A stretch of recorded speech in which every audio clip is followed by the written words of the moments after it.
झारखंड में लंबे इंतजार के बाद नगर निकायों के चुनाव का बिगुल बज गया है। सभी 48 नगर निकायों में 23 फरवरी को चुनाव कराए जाएंगे, जबकि मतगणना 27 फरवरी को होगी।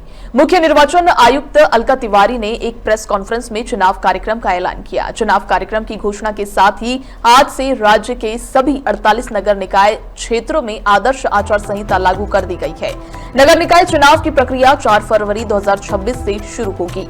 इस दिन से उम्मीदवार नामांकन दाखिल कर सकेंगे। नामांकन पत्रों की जांच के बाद 6 फरवरी को नाम वापसी की अंतिम तिथि तय की गई है। 7 फरवरी 2026 को उम्मीदवारों को चुनाव चिन्ह आवंटित किए जाएंगे। राज्य के सभी 48 शहरी स्थानीय निकायों में एक ही चरण में 23 फरवरी को मतदान कराया जाएगा। मतदान सुबह 7 बजे से शुरू होकर शाम 5 बजे तक होगा। इसके बाद 27 फरवरी को मतगणना की जाएगी और उसी दिन चुनाव परिणाम घोषित कर दिए जाएंगे। इस बार नगर निकाय चुनाव बैलेट पेपर के माध्यम से कराए जाएंगे। चुनाव गैर दलीय आधार पर होंगे। आयोग ने यह भी स्पष्ट किया है कि नगर निगम चुनाव में नोटा का विकल्प उपलब्ध नहीं रहेगा, यानी मतदाताओं को उपलब्ध उम्मीदवारों में से ही किसी एक को मतदान करना होगा। झारखंड से स्टेट हेड मुअज्जम अली की रिपोर्ट की जा रही है।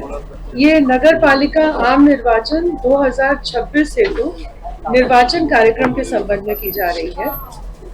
मैं ये बताना चाहूंगी कि राज्य के अंतर्गत कुल 48 नगर पालिकाओं में आम निर्वाचन कराया जाना प्रस्तावित है।